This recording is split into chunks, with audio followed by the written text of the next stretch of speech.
Hi students, போன வீடியோல நம்ம ஸ்டேட் எலிமினேஷன் மெத்தடோட ப்ரொசீஜர் ஒரு தியரம் மாதிரி ப்ரூஃப் பண்ண கேட்டாங்களா எப்படி எழுதலாம் அப்படிங்கறத எக்ஸ்பிளைன் பண்ணோம். இதுல வந்து ரூல்ஸ் பேஸ் பண்ணி எப்படி ப்ராப்ளம் சால்வ் பண்ணலாம் அப்படிங்கறத பார்க்கலாம். அப்படி இந்த ரூல்ஸ் பேஸ் பண்ணி நம்ம பண்ணிட்டோம் அப்படினா ஃபர்ஸ்ட் ஒரு ஆட்டோமேட்டாவை இந்த ரூல் பேஸ் பண்ணி கன்ஸ்ட்ரக்ட் பண்ணிட்டு சால்வ் பண்ண ஆரம்பிச்சிட்டோம் அப்படினா இன்னும் நமக்கு கொஞ்சம் ஈஸியா இருக்கும். ஓகேவா? சரி அத பார்க்கலாம். So rule 1 பார்த்தோம் அப்படினா no incoming edge for initial state. Initial stateக்கு எந்த ஒரு incoming edgeம் வரக்கூடாது. இது அப்படிங்கிறது incoming கிடையாது. இது வந்து start state வந்து represent பண்றதுக்கான arrow. இது incoming edge-ஆ எடுக்க கூடாது. இது தவிர வேற ஏதாவது incoming edge வந்திருக்கா அப்படிங்கறத பார்க்கணும். So first rule வந்து break பண்ற மாதிரி இந்த ஆட்டோமேட்டா இருக்கு. ஏன் அப்படினா இதுக்கு QF ல இருந்து ஒரு incoming edge வந்து வந்திருக்கு. So இத அவாய்ட் பண்றதுக்கு நம்ம என்ன பண்றோம் அப்படினா இத வந்து ஸ்டார்ட் ஸ்டேட்டா இல்லாம ஒரு நியூ ஸ்டேட்டை ஸ்டார்ட் ஸ்டேட்டா வச்சிட்டு இத நார்மல் ஸ்டேட்டா வந்து கன்சிடர் பண்றோம். பாருங்க.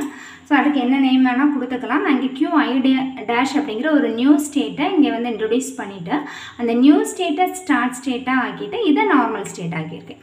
சோ அந்த நியூ ஸ்டேட்டுக்கும் ஆல்ரெடி இருந்த ஓல்ட் ஸ்டார்ட் ஸ்டேட் இருக்கு. அது ரெண்டுக்கும் இடையே கனெக்ட் பண்ணக்கூடிய ஆரோல இன்புட் சிம்பல் என்ன கொடுக்கணும்? எப்சிலான் கொடுக்கணும். மத்தபடி எந்த ஒரு சேஞ்சஸும் கிடையாது. ஓகேவா?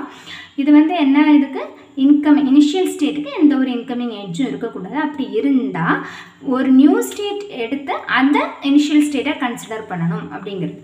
செகண்ட் ரூல் பார்த்தோம் அப்படின்னா only one final state must be present. இதை நான் சொன்னேன். நாங்கள் தியரம் பண்ணும்போது காமனாக சொல்லியிருப்பாங்க. நமக்கு ரூல்ஸில் வந்து அதெல்லாம் கிளியர் பண்ணிட்டு தான் ப்ரொசீஜர் செய்யவே ஆரம்பிப்போம். So only one final state மட்டும்தான் இருக்கணும் அப்படிங்கிறத ரூலாக சொல்லியிருக்காங்க. இந்த ஆட்டோமேட்டலாக பார்த்தோம் அப்படின்னா QF1, F2, F3 அப்படிங்கிற ஒரு 3 ஃபைனல் ஸ்டேட்ஸ் இருக்குது. அப்போ என்ன பண்ணிக்கலாம் அப்படின்னா எவ்வளோ ஃபைனல் ஸ்டேட் இருக்கோ அந்த எல்லா ஃபைனல் ஸ்டேட்லையும் கனெக்ட் பண்ணுற மாதிரி ஒரு நியூ ஸ்டேட்க்கு இன்ட்ரொடியூஸ் பண்ணிவிட்டு அந்த நியூ ஸ்டேட்டை அக்செப்டிங் ஸ்டேட்டாகவும் ஃபைனல் ஸ்டேட்டாகவும் மீதி எல்லாத்தையும் நான் அக்செப்டிங் ஸ்டேட்டாகவும் மாற்றிக்கணும். கரெக்டாக? ஸோ அப்போ இங்கே எல்லாமே ஃபைனல் ஸ்டேட், இது எல்லாமே நான் ஃபைனல் ஸ்டேட்டாக மாற்றிட்டு இது எல்லாத்தையும் கனெக்ட் பண்ணுற மாதிரியான ஒரு ஃபைனல் ஸ்டேட்டை நியூ ஸ்டேட் கொண்டு வந்திருக்கேன். அதை இப்போ நான் ஃபைனல் ஸ்டேட்டை மாற்றிக்கிறேன். ஸோ அங்கேருந்து போகிறதுக்கு எல்லாமே இன்புட் என்ன கொடுக்கணும்? எப்சிலான். நான் எந்த ஒரு நியூ ஸ்டேட் ட்ராப் பண்ணுறனோ அதுக்கு எல்லாத்துக்குமே இன்புட் சிம்பல் எப்சிலான் அப்படிங்கிறத கொடுக்கணும். ஓகேவா? இப்போ இந்த டயக்ராமில் இப்போ இந்த QF1, F2, F3 எல்லாமே நான் அக்செப்டிங் ஸ்டேட்டாக மாறிடுச்சு. இந்த நியூவாக ஒரு ஏதோ ஒரு நேம் F4ன்னு வச்சுக்கிறேன். இதை வந்து QF4 அப்படிங்கிறத நான் வந்து ஃபைனல் ஸ்டேட்டாக வந்து நான் எடுத்துக்கிறேன். சரியா? புரியுதுல்ல? So accepting state final state ரெண்டுமே சேம் தான்.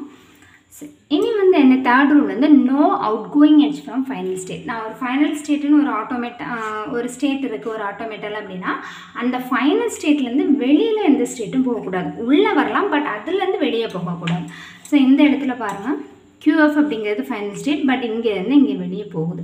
அப்போ இதை அவாய்ட் பண்ணுறதுக்கு புதுசாக ஸோ எதை வந்து நம்ம ரிமூவ் பண்ணணுமோ அதுலேருந்து கீழே ஒரு ஃபைனல் ஸ்டேட் புதுசாக க்ரியேட் பண்ணிவிட்டு இதை நான் ஃபைனல் ஸ்டேட்டாக மாற்றிக்கணும். கிளியர்? நீங்கள் பாருங்கள். இப்போ இதுலேருந்து ஒரு வெளியே போகுது அப்படின்னா இதை எனக்கு ஃபைனல் ஸ்டேட்டாக இருக்கக்கூடாது. அப்போ நியூவாக ஒரு ஸ்டேட்டை வந்து ட்ரா பண்ணிவிட்டு அதை ஃபைனல் ஸ்டேட்டாகவும் அந்த ஓல்டு ஃபைனல் ஸ்டேட்லேருந்து நம்ம நியூ ஃபைனல் ஸ்டேட் க்ரியேட் பண்ணியிருக்கோம்ல அதுக்கு எப்சிலான் இன்புட்டும் மார்க் பண்ணணும். இதான் வந்து ரூல்ஸ். என்னென்ன ரூல்ஸு? இனிஷியல் ஸ்டேட்டுக்கு இன்கமிங் எட்ஜ் எதுவுமே இருக்கக்கூடாது. செல்ஃப் லூப் கூட வரக்கூடாது. சரியா? செல்ஃப் லூப் இருந்தாலும் அது இன்கமிங் தான், அது வரக்கூடாது. இன்கமிங் எதுவுமே வரக்கூடாது. அதே மாதிரி ஒரே ஒரு ஃபைனல் ஸ்டேட் தான் இருக்கணும். ஃபைனல் ஸ்டேட்டுக்கு எந்த அவுட் கோயிங்கும் இருக்கக்கூடாது. சரி, இதெல்லாமே ரூல்ஸ். கிளியர்? ஓகே. ஃபைனல் ஸ்டேட்டுக்கு செல்ஃப் லூப் இருக்கலாம். செல்ஃப் லூப்னா அது இன்கமிங் தானே, அது ப்ராப்ளம் கிடையாது.